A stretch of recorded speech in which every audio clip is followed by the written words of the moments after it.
already know exactly what you're talking about. Okay. But they're all over the place still.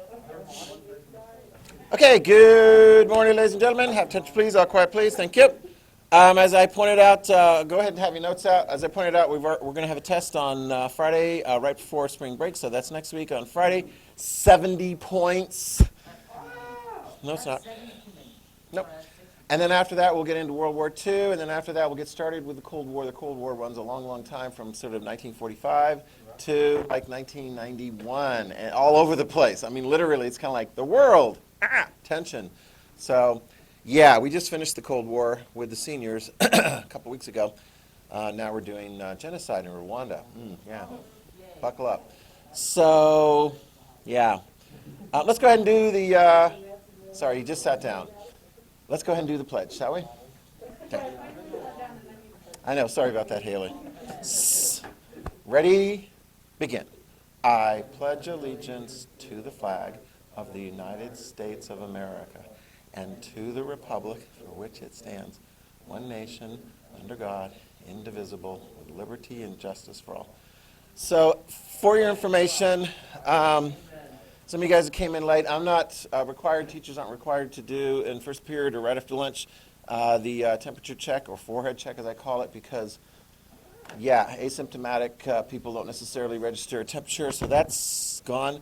The school board also went along with the administration's recommendations to go ahead and have everyone come on Tuesday, Wednesday, Thursday, Fridays. Okay, so Mondays there'll be other things to do on Mondays. For my class, always look to Google Classroom. I've been putting some videos up there for you guys.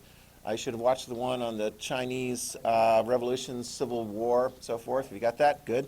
That'll really help explain things. There's a 6-part series done on this Spanish Civil War, which is very worth it. I'm assigning the first episode that does a lot of the background, that kind of sorts that through, because the Spanish Civil War is a really, really difficult to unpack.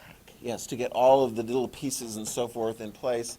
We'll be doing that in here, and then also Friday of this week. And there'll be a little bit more to do, perhaps on Wednesday of next week, and then we'll do a review, and then we'll have the test on Friday. When you come back after spring break, it's A and B day schedule. I think you guys are aware of that. As far as the actual thing, I'm not entirely positive. I think I might be seeing you either first period or second period on A days. It isn't translated perfectly like the way it's set up now, so wait for that. Hopefully that'll be arriving to you from Mrs. Anderson as far as like how that works. But I do know for the 11th grade, I've either got you first period on A day or second period on A day, because your group flips with Mrs. Rao's class. So you've got history and English first and second, or second and first on A days. And then I believe your second period electives are still the same on B days. Okay, so whatever you have for that. I think that's like second period today, like regular, right, isn't it? Anyway, as far as your other classes, I have no idea. But wait for that schedule. Those will be 90-minute classes. You will have longer for lunch, because we don't have all of those little 5-minute-y break things and so forth. Okay? And we'll take that all the way through to the end of the year. We should be in good shape covering the units that we have. Oh, okay. So you're going to get plugged in? Yeah. Yeah. Get plugged in. Get plugged in. Okay. Any other questions, comments? Yes.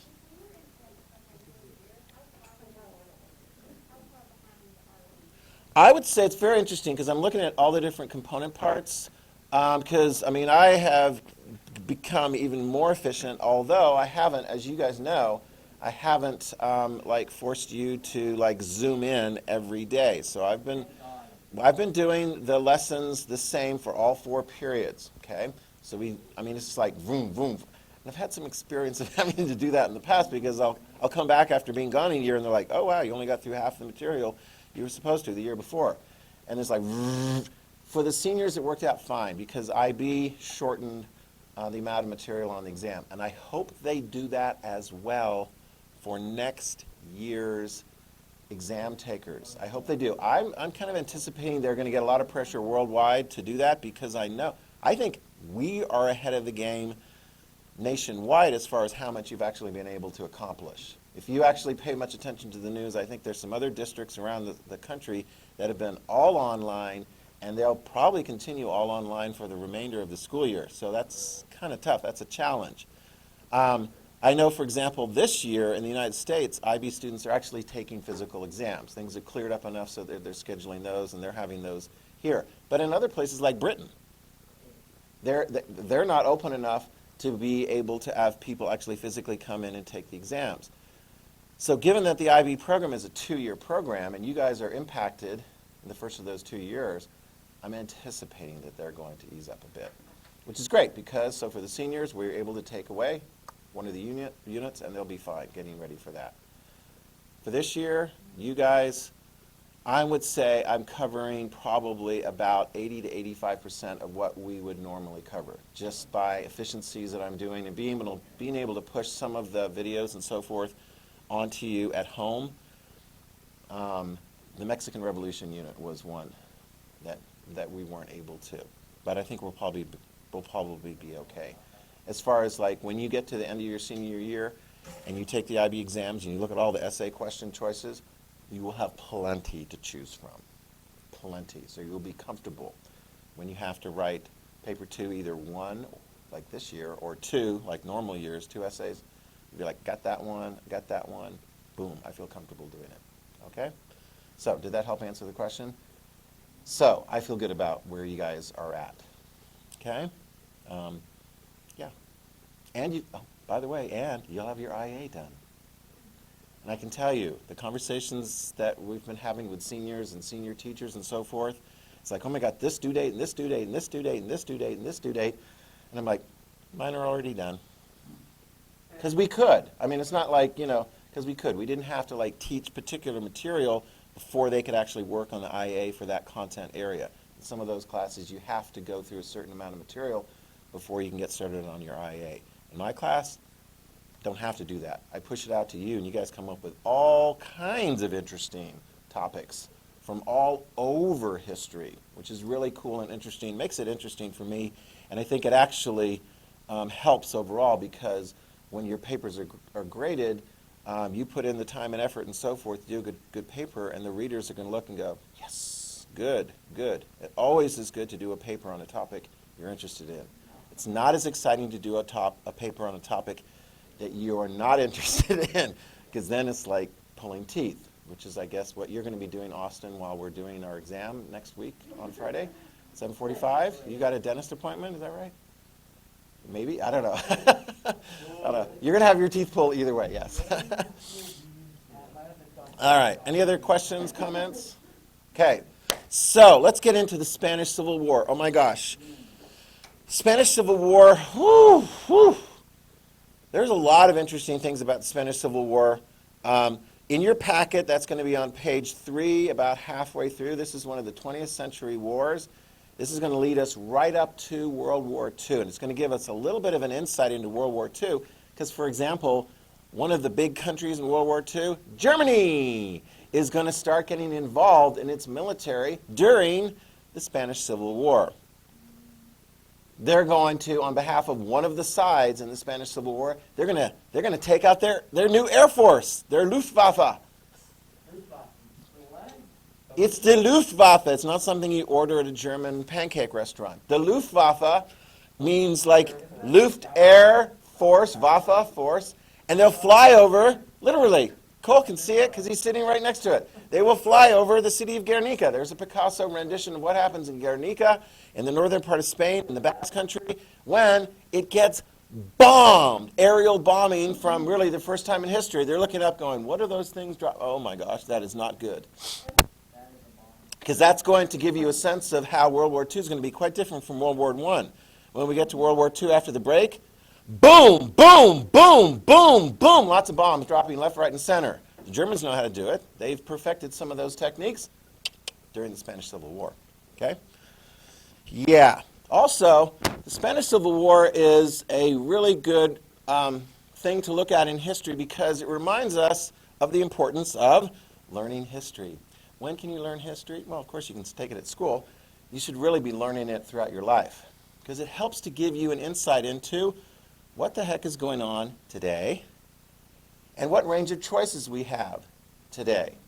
So, for example, in our country, do we have people who disagree with each other on political views? Are some of those political views strongly held? Do you have, raise your hand if you have somebody in your neighborhood you know that has a difference of opinion in political views than you do? There you go, all right? How many of you guys are like, I don't know? How many of you guys are like, no, politics, I'm neutral, I don't want to talk about it, I just as soon stay out of all those kinds of conversations, all right? I know Mr. Hanson wants me to continue voting and participating in democracy and so forth, and that's all good, but, you know, I don't spend a lot of time reading political news. How many of you guys fit into that? Well, when we get to the Spanish Civil War, if you want to be neutral and uninvolved, good luck. Because, oh my gosh, because if you aren't with us, people will say, then you must be against us, and therefore you're a threat. In the Spanish Civil War, you're going to have all kinds of people at all kinds of different times being taken out from neighborhoods and lined up against a wall and shot and killed. Go ahead, first note, write it down. Spanish Civil War, 500,000 people killed. Oh, it's a bloody, nasty, 3-year-long civil war. Oh, and a lot of the casualties take place after the war is over. It's called the mopping up operation. Hey, losers. It's not like Lincoln after the Civil War is like bind up our wounds and let's come together and all that kind of stuff. After the Spanish Civil War, it's like, let's see, where are the enemies still operating in our midst? They're not fighting anymore, but we're going to find them anyway.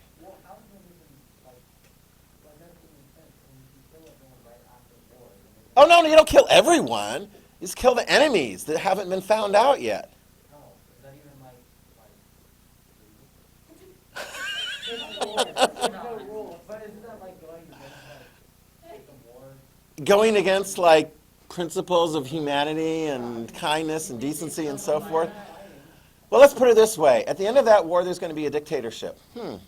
Yeah, okay, there you go. It's kind of like at the end of the Russian Civil War and so forth, right? The communists are in charge, Lenin's in charge and so forth. Will they continue to look for enemies within the population? Yeah, what will they do with them? Kill them, yeah. In China, when we get to like the Chinese communists, not gotten there yet, but trust me, when you do, they'll have all kinds of objectives to find out who the enemy is. Because here's an easy one. If things aren't working out really well under the new government, whose fault must it be? Enemies from within our population. It's not our fault, because it can't be our fault. I mean, good grief, it's not the government's fault. It must be the enemies, the saboteurs, right? I mean, look at this poster here. We've got the big hand getting the bad guys out of the factories. It's the enemies, it's the spies, it's the saboteurs. Identify who they are and deal with them. So yeah, there will be tens of thousands of people killed in Spain after the Civil War is over. Put this down as well. You know, people talk about like, oh gosh, wow, you know, in our country, you know, elections. Did you know there was a survey just released showing over half of the United States population has serious doubts as to the authenticity of either one or both, most people don't think both, but either one of the last two presidential elections? Over half, when you combine the numbers. So there's a big chunk that were like, Donald Trump wasn't rightfully elected in 2016. Should have been Hillary Clinton. The Russians were behind it. I mean, that was the very strong feeling there. Okay? After the 2020 election, there was a big chunk of folks, some of them who showed up in Washington, D.C. on January the 6th, who felt that Donald Trump was rightfully elected and Biden was not. No, it was various different, groups and so forth in, let me see, Michigan and Georgia and Wisconsin, and anyway. That's a big chunk of people who are like, we don't trust democracy to get us the result that we like. That's disconcerting. Okay, it's disconcerting because, I mean, if you look at the bottom row of presidents, I really should like color code them and so forth so people look and go, oh, it's not just a bunch of white guys or, Barack Obama. You have Republicans, Democrats, Republicans, Democrats, Republicans, Democrats, back and forth, back and forth, back and forth. Have you noticed even though certain parts of our country, Idaho, are predominantly, conservative and other parts are predominantly liberal, when you add it all together, it's pretty close, okay? It's pretty close. It's pretty close. So elections are hotly contested, certainly on the national level. What is who has the majority of the 100 seats in the Senate? Nobody. It's 50-50, Republicans, Democrats. The tie is broken by the Democrat Vice President, Kamala Harris. Okay? So here's the point. Write this down. If we had things get completely out of control because people are like, oh, darn, the next election, maybe we should just undo the previous election by having an overthrow of the government, because that's what's going to happen in Spain. In 1936, there will begin the process of overthrowing the elected government. Got that? And it will take 3 years, and then it will be accomplished. The last government to be elected will be overthrown, and a military dictatorship will be installed. Wow. Wow. I've had Spanish exchange students come in when I talk about Spanish Civil War. They're like, yeah. And some of them, like I remember one student was like, yeah, I had family that got killed during that war, and the rest of the family had to keep really, really, really quiet because the dictator who won, the military dictator, was still in power all the way until he died, and they really couldn't talk about what really happened during the Spanish Civil War until almost 35, 40 years after it was over. Wow. If we got into that situation, if we had another civil war, it would be more like the Spanish Civil War. It wouldn't be like our first and only Civil War, which was a walk in the park by comparison, because if you lived up in the north, you were pretty much safe from all those people that didn't like your opinion down in the south, and vice versa, except for when the Union Army showed up in the south and devastated the south, sucked for them. But there were some border states where there was some conflicts between brothers and cousins and so forth. But in the United States, where are people of differing political opinions from you? They're all over the place. You're like, I feel safe in my neighborhood because everybody agrees with me, right? Well, here's the deal. In Spain, when the war breaks out, you can write this down. When the war breaks out, the enemy is everywhere. And they're looking for the enemy. And who is the enemy? People that disagree with you. And there's not too many people who are going to be able to take a neutral position. A lot of people are just going to just try and lie low. But they'll come for you. And if you're one of the people that round up folks to line them up against a wall to get shot, be careful, because the next group might come into town and they're looking for you to line you up against a wall and get shot. We will learn about things in this unit called the White Terror and the Red Terror. It's not going to be pretty. But are you guys ready to get into the notes? Yeah. Hashtag. Let's not have a civil war in our country. Okay? And so when you see things kind of unraveling, it's kind of like, oh, this person did something bad and this person is resorting to violence and so forth. I'm like, oh, please don't do that, because right before the Civil War begins, there's going to be like this violent event and this violent event, and then you're going to have enough people on both sides saying they all deserve to die. Discontent. And I've seen it before. I mean, we could have it again. Was there discontent in the summer, last summer? Were there people who were really angry with stuff that happened? Like in Minneapolis? Like the police officer with his knee on the back of the guy, George Floyd? He's going to trial this week. And I remember my days when I was a prosecutor before I went into education. There was a trial in California. There were some police officers who were being charged with not using proper techniques when they took into custody Rodney King, who was an African American. Yeah. Mm-hmm. And your dad was in L.A. Did he like drive down the streets and? Yeah. Yeah, there were parts of LA that were not happy with the jury's verdict. The police officers were tried for wrongfully taking Rodney King into custody, basically beating him. There was a video camera. Somebody took a video camera of it. And they were found not guilty. And there were areas of the country, including Los Angeles, that broke out into all kinds of violent demonstrations. I mean, regular demonstrations, but some of them were pretty darn violent too. What would happen if Officer Chavon is found not guilty in Minneapolis? He's the one with the knee on the back of the one. Yeah, so I mean, there were several Minneapolis police officers that were taking Floyd into custody, and then he died. Siobhan is the one who's being charged with not using proper conduct, leading to the death. You know, what's that? Well, and what could happen in a jury trial? You guys learned that last year. What could happen in a jury trial? You could get a verdict that is guilty. You could also get a verdict that is not guilty. Okay? So people are anticipating. I can tell you what, even law enforcement around here is anticipating that when a verdict comes in, if it is a not guilty verdict, I would say probably in this area it's going to be limited to just simple protest, because we didn't get of the craziness that was taking place last summer. I don't think we got a lot of that violent property damage and so forth in this community, which is good. But there were protests. There was some tension. And so I think it's cheer to our community that, we can have a variety of different points of view without it going completely crazy. And I think the police force in this area did a good job too. All right? Yeah. There's a lot of guns all over the place, and some of them are legally owned, and some of them are not illegally owned. Some of them are legally used, some of them are not legally used. But I remember when I was a deputy prosecutor, I was on call, like when the Rodney King riots were going on, and it was like things were calm in Boise, and I was like, good. But in LA and there were some other communities, there were people who were so mad, they're like, it's not enough just to simply verbally protest. They were taking things into their own hands. Let's hope things like that don't occur very often in our country, because, like I say, we don't want to go through a Spanish Civil War. You ready to get the details? All right. Yeah. It's kind of like, it's like, history, isn't it just like something that you read in textbooks and take tests on? No.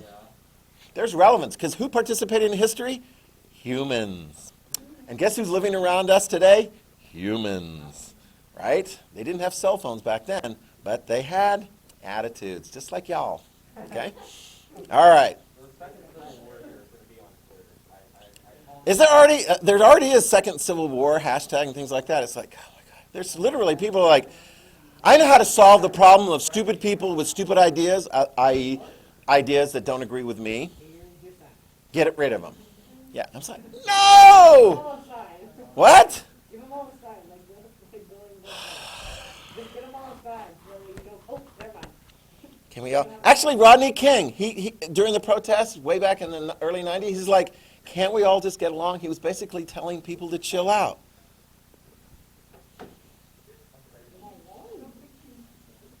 All right, here we go. The first section, always, that we try to do, and I'm going to spend quite a bit of time on this one, is the type, nature, and combatants in the war. This is a civil war. It's going to take place all over Spain. There's going to be guerrilla tactics as well involved. Okay, so it's not going to be necessarily a straight conventional war where you have sides lining up and battles and kind of moving forward and backward and so forth. There will be a total war component to this war as well. Okay? Oh my gosh, this is going to take some time to identify the two sides, because you're going to get some weird things going on here. First of all, you got 500,000 people dead ultimately, and like I mentioned, some of the killing is going to take place after the war is officially over. And the war will be over in, what was that, March of 1939. Just in time, about 3 years, just in time for World War II, which, by the way, Spain is going to stay out of. Okay? Which is why the winner of the war, here, this guy, Francisco Franco, the winner of the war, Generalissimo, the military dictator, he's going to remain in power until his last dying breath in 1975. He will be the dictator, friends of Hitler, friends of Mussolini, who will outlast World War II. Why? Because he stays out of it officially. Yeah. This guy, I don't know, it's really interesting. I still look at this and I'm like, did somebody doctor that picture? That's not right. Yeah, anyway, when we get to General Emilio Mola, he's like the power behind he's like the design maker. He's the guy who's going to lead the military coup attempt. So when we get to this, you're going to see like the military, much of it is going to go against the government. You understand how a military coup works? They overthrow or attempt to overthrow the elected government. And Mullah, when we get to him, he'll be like the guy with all the designs and maybe Google eyes. I don't know. That does, I mean, I pull that straight off the internet. It does, yeah, I mean, the white gloves, I don't know, it could be like Bernie or something. Anyway, so like, yeah, like just sitting there with the mittens. But this guy right here, Francisco Franco, is going to be the ultimate winner, and he will be in power all the way until he dies. He will have a very tight control over the Spanish population and government. Okay? Let's line up the two sides. All right? And I need to address certain things as we go through here. Republicans versus nationalists. Republicans versus nationalists. Now, the first thing you need to clear out of your mind is Republicans in this country is the name of a political party that is a right-wing or center-right-wing political party. I would say it's not mostly extreme right-wing political party, but it's from the center to the right. But this Republican group in the Spanish Civil War is going to be left-wing. And you can kind of tell from some of the groups that are participating in that coalition, it's going to be mostly left-wing. When you got socialists and communists, anarchists, I don't know, where are they? And then liberals, people who favor democracy but don't want too much extreme. It's going to be an interesting coalition going on over there. And there, yes? I'm not saying the left-wing groups are in the Republican. Correct. Was there anything that the Republicans were affected by? In America. That's right. So think of sort of like the base term republic as in, like when you do a Pledge of Allegiance and to the republic, think of it as the base definition as in, and to our elected government. So these guys over here, for the most part, some of them are a little curious as far as like, oh, you're part of the group that favors elected government? Really, communists? Yeah, I know the Soviet Union, they're really in favor of elected government. And the anarchists? What's the definition of an anarchist? What kind of government do they like? No government. Yeah, you like that? Anyway, so the anarchists are going to be on that side. But it's like when we get to World War II, who is going to be probably the most important military ally of the United States of America? Wrong. Who is going to do most of the fighting against against the Nazis, Germans in Europe? It's going to be the Soviet Union. France is going to be knocked out in 1940. Britain is going to be sidelined considerably after that point. No, it's going to be the Soviets. And it's an alliance of convenience. We are both fighting against the Nazi Germans, and so therefore we're going to team up against the Nazi Germans. And after we beat them, guess what military conflict we are going to be involved with the Soviets over a long, long period of time, about next 36 years. Exactly, the Cold War. And that's going to pop up all over the place. It's a crazy, confusing type of a thing. But it's like us versus them, us being the United States and our allies, them being the Soviet Union, our former ally during World War II. The nationalists, we'll get to these guys in detail as well, they're going to be the winners. Okay? The nationalists. And probably the most important component of that alliance is going to be most of the army, most of the top generals. That's going to give them a decided advantage in the fight and will help them ultimately to win.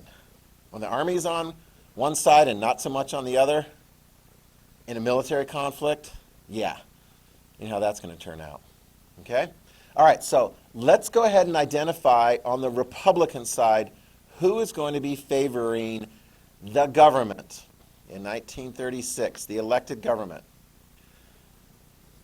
You've got center groups that like elections and so forth, that like democracy. Probably the most important group, though, is going to be the left-wing socialists. Put those guys down, left-wing socialists. And in fact, right before that, the Civil War starts, they win a big election. they organize a coalition of left-wing political parties, and they win the election. And so what do they want? They want, and this is where it's going to get interesting. What do they want? They want more, I don't know, they want better conditions for workers. So one of the groups of people that's going to support the Republicans is, let's start off with factory workers. Factory workers who want to belong to unions, who want better working conditions and better pay, yada, yada, yada. Got that? So they're going to be part of that coalition, and they support the left-wing parties. Another group, which is kind of an interesting one, landless peasants. Put those down. They're going to be partly in support of the Republican cause. Landless peasants, let me see. Throughout history, what do landless peasants typically would like to get? Land. Write it down. It's called land reform. When you hear land reform, don't go like, oh, they're going to change the tilling, they're going to move dirt around. That's not what land reform is. Land reform is basically, as we saw in China, as we saw in Russia. You take the land from, Haley, who do you take the land from? The rich landowners. And you take it, and then you just redistribute it to? Exactly, yeah. So, I mean, that's one of the big proposals that they're looking at there. Redistributing the land, okay? Now, ironically, as you look at that, there's actually going to be some peasants that are not going to be as comfortable being in the Republican effort, even though economically they could stand to benefit. Put this down. One of the components of part of this coalition is an anti-religious element. Now pay attention. Don't listen to the music next in the other class. I'll say that again. Was that what you're listening to? No, okay. It's Robin Hood of real estate. Oh, there we go. Robin Hood and real estate. Yeah, there we go. But I mean, no, you need to understand this because some of the peasants are going to go, I don't like some of the people in this coalition. They're godless communists and anarchists. What? Some of the peasants are very, very, very traditional, and they will not like it when they see images like this. Oh my God. When they see images of dead nuns who have been buried, having their bodies taken out as part of a protest when a nunnery is sacked. There's none of them left. When that was painful. That was just about as painful as that image. So, oh my gosh. It's kind of like, oh yeah, that was good. So, some of the challenges you have sometimes in this civil war is, you're like, oh, we're part of the coalition. Man, I really don't agree with you. I mean, remember that in the Chinese Nationalist Party? Sun Yat-sen and Chiang Kai-shek were like, we're going to beat the warlords, and we're going to make China a strong nation again, and we're going to get money and weapons from the Soviet Union, and we have to play with the communists for a while. Oh my gosh, seriously? How long did that last? Until, Order 66, excuse me. Until Shanghai, when they tried to round up all the communists and kill them. And ultimately, the communists survived in China, and they ultimately won. But this is an important component. Because the church, and I mean the church, I mean the Roman Catholic Church, which is very powerful and very tied into tradition and so forth in Spain, they're going to be predominantly on the nationalist side. Even though you could have potentially many poor peasants supporting the Republican cause. But they don't like some of the other groups in there. Write it down. Let's go ahead and identify them. The communists. Yeah, the communists. Back in those days, communists, for the most part, when they're looking for success and implementing a government-in-charge method of government ownership of factories and land and everything, they weren't necessarily always looking for democratic solutions. In other words, if you're a communist, you'd be like, let's do it like they did in the Soviet Union. Let's have a wham-bam, big old fight first. And let's take power. Got that? Change through violent revolution is what it says. I mean, modern communists, if you go to, not China, if you go to France or Italy, you're going to have modern communists going, let's have an election and let's implement those changes through electoral process. Okay, well, back in the 1930s, not as much. a little bit more of the, So why are they part of this coalition? Because they hate these guys. Okay, fine, whatever. One of the weirdest groups, oh, and by the way, with the communists in there, let's go, this is a good time to implement this, because there's not going to be too many outside powers that are going to help the Republican cause. Guess which country in 1930 is willing to send over some military weaponry and financial support? Shouldn't be too hard. What's the only communist country existing by 1930? Very good, Soviet Union. So they're going to send over some support to the Republican cause. Okay? Because the communists are part of it. The anarchists, oh my gosh, this is a crazy one. Anarchists are going to be part of this coalition too. What kind of government code do anarchists want? Very good. All right, anarchists, you're going to see pockets, significant pockets of anarchists in some of the big cities like Madrid and Barcelona. And they're going to be like, well, we hate these guys. We don't like the army, and we don't like traditional church and the monarchists and so forth. We hate the fascists. We hate those guys, so we'll support the government. And the government's like, oh, great, we got help from the anarchists. And the anarchists are like, yeah, just give us guns. We'll go fight those guys. And the government's like, just give guns to anarchists? They ultimately do that because they're like, well, we need to give guns to somebody to go fight those guys. So write that down. Eventually the anarchists will get guns, and they will put up a fight, and they will, like everyone else on the Republican cause, they will lose. So how does the country run on an anarchy? I don't think it does. Yeah, but does Who needs a government? Just let the people, make the decisions that they want. cities are like running their own? Yeah, we don't need. It's like, oh, the politicians are corrupt and da. Just let people, out of the goodness of their intentions, just run their own business. Doesn't work. Yeah, it's like, who needs police? Police just, they'll just do mean things. Let's just remove the police and just let the neighbors take care of everything. So, because that works out great all the time.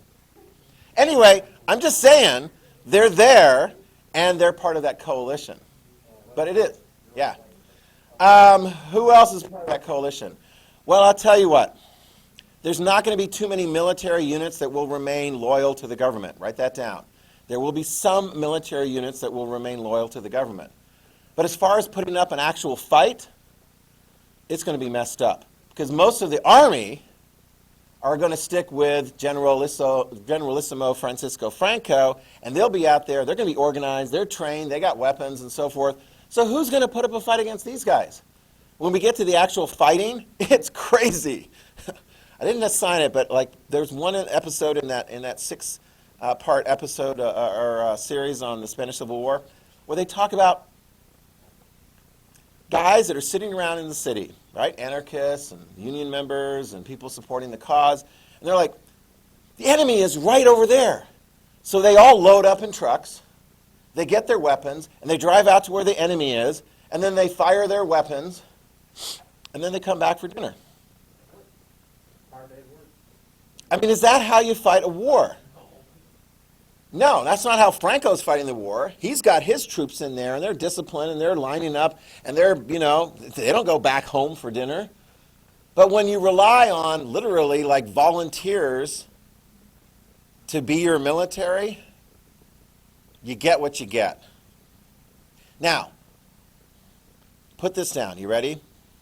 When the Spanish Civil War breaks out, the League of Nations issues a order to all nations to stay out.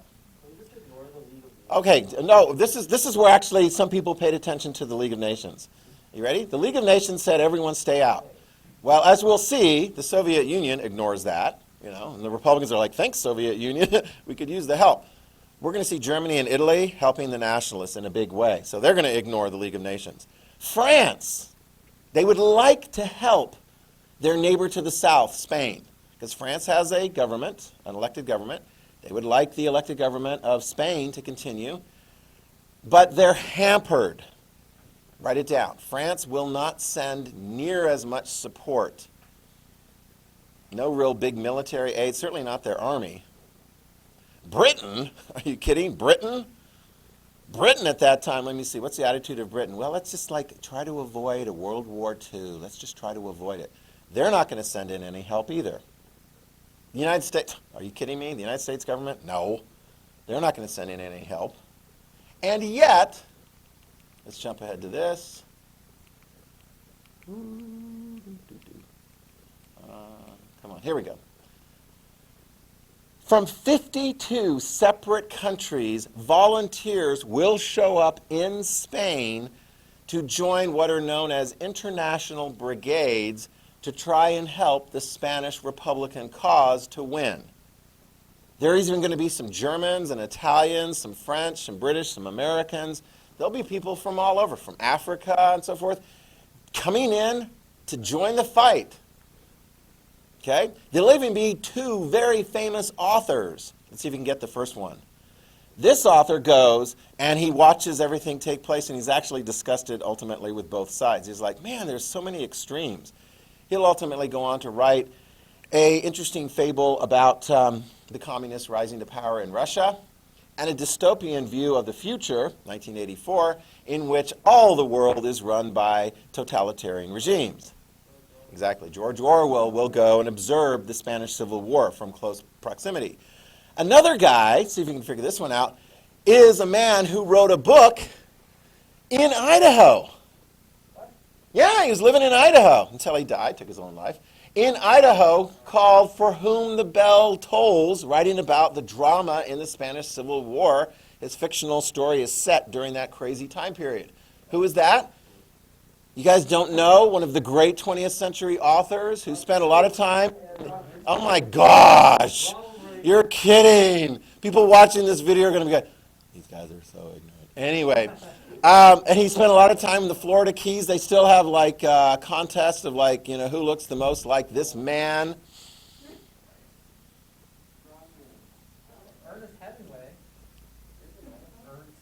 Yeah, he spent a lot of years in the Haley Ketchum area. He's got a house there. It's preserved. Yeah, that's cool. Yeah. What's that?